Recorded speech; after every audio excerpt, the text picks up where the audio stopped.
반갑습니다. 모든 낙찰자들이 행복한 1% 기부에 동참하기를 희망하는 경민채널 김도현입니다. 자, 이번 사건은 부산 해운대구 우동에 있는 트럼프월드 마린 아파트입니다. 사건 내역 보겠습니다. 자,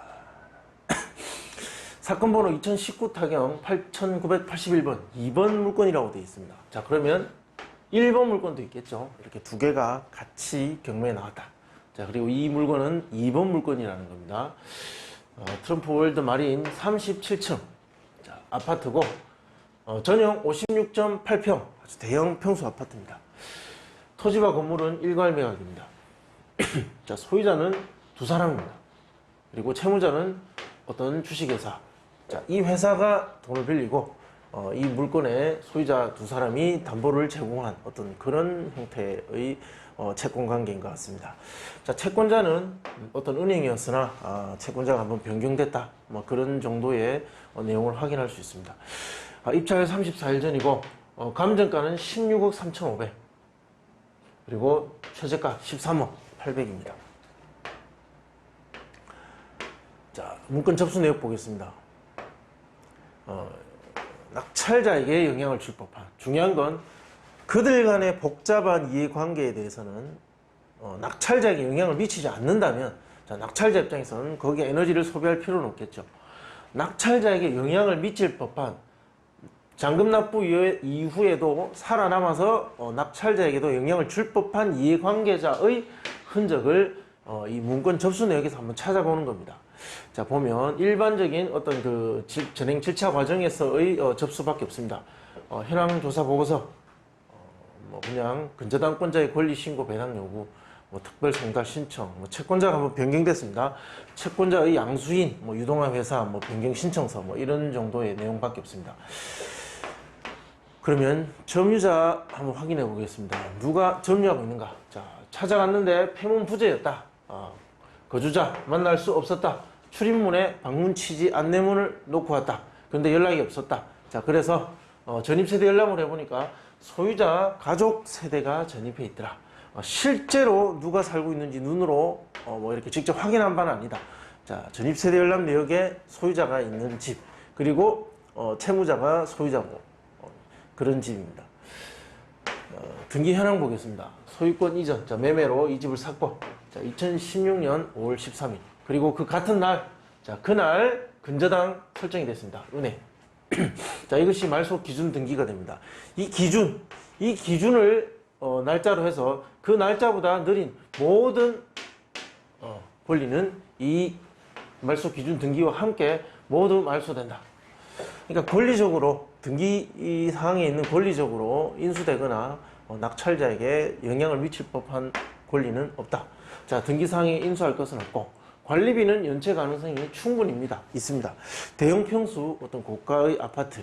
자, 관리비 또한 많을 것이고, 자, 그것이 조금만 연체돼도 충분히 이사 비용, 강제 집행 비용을 능가할 만큼의 관리비가 연체될 수도 있다.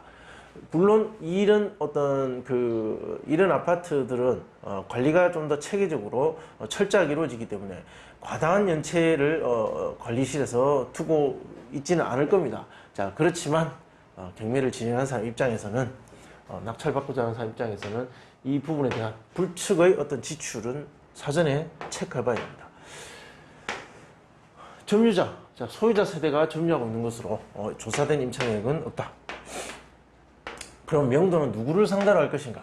당연히 소유자 세대를 상대로 신청할 것이고 잔금 납부 약 1에서 3개월 정도는 소요될 겁니다.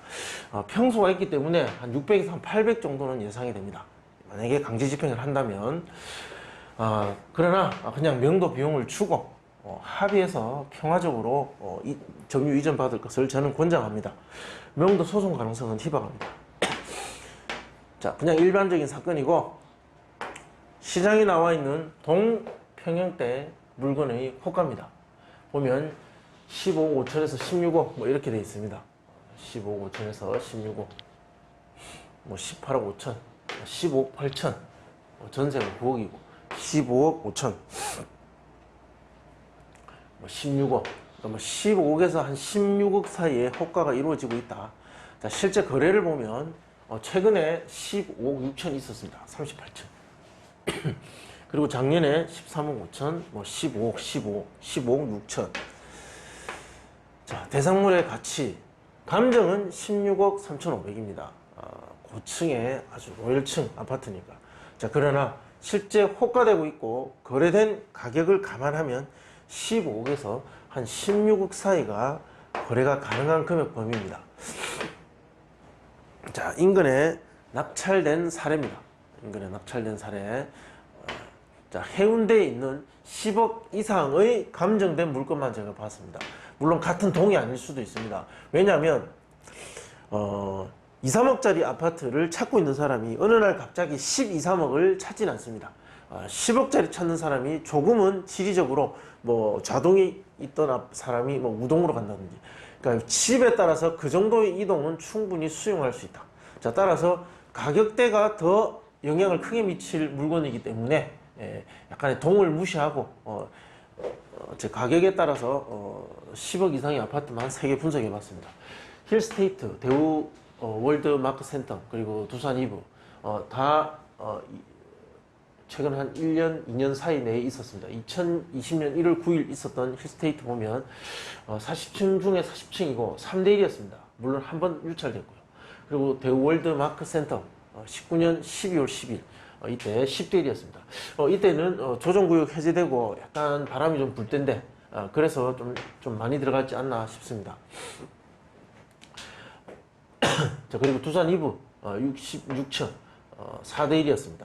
그러니까 2대1, 3대1, 4대1 실사용 목적에 단순히 이 아파트 사서 좀 가지고 있어 보겠다 이런 사람이 사기는 어렵다는 거죠. 실사용 목적, 시장에 있는 사용 목적을 가진 사람 정도의 수가 경쟁을 하게 될 것 같은 어떤 그런 경쟁률입니다.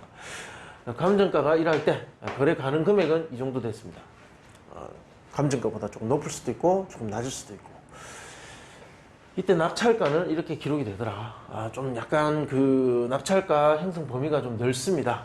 경우에 따라서는 꼭 필요한 사람은 더 쓸 것이고, 이런 가격대 아파트들을 보면 가격에 대한 입찰자들의 어떤 행동 결정이 가격에 굉장히 민감하지가 않습니다.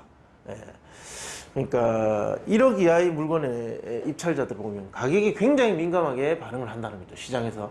그러나 10억 정도가 넘어가면 가격 때문에 모든 것을 결정하고 판단하지는 않는다는 겁니다. 그런 유형의 사람들이 모여서 경쟁을 하다 보니까 이러한 결과가 나오더라. 제 나름대로는 그렇게 분석이 됩니다. 그래서 이걸 가중평균 구하면 이 정도 되겠죠. 이 가중평균이 들어맞을 확률은 다른 아파트들에 비해서는 굉장히 낮습니다. 가격 반응에 대한 어떤 반응이 민감도가 떨어지는, 가격 때문에 모든 것을 결정하는 사람들이 아닌 그런 사람들이 입찰에 참여하기 때문이죠. 그렇지만 아무리 가격에 민감하지 않다 해도 그래도 터무니없는 가격으로 이 물건을 사진 않습니다. 자, 그래서 어느 정도는 반영이 될 것이기 때문에 적용을 해보면 하한가 15억 정도를 생각한다면 한 14억 정도의 낙찰을 받지 않을까, 자, 그렇게 계산이 되고, 상한가 16억을 적용해보면 14억 9,800이 나옵니다. 자, 따라서 대충 정리를 해보면 거래 가능 금액이 15억에서 16억이다. 자, 그렇다면 낙찰 가능한 범위도 한 14억에서 15억 정도, 한 1억 원 정도의 차익을 두고 결과가 나올 가능성이 높다. 자, 중요한 건 가능성이 높다라는 겁니다. 자, 궁금하신 내용은 댓글로 남겨주시면 답변해 드리겠습니다. 자, 좋아요, 구독 신청 부탁드리겠습니다. 감사합니다.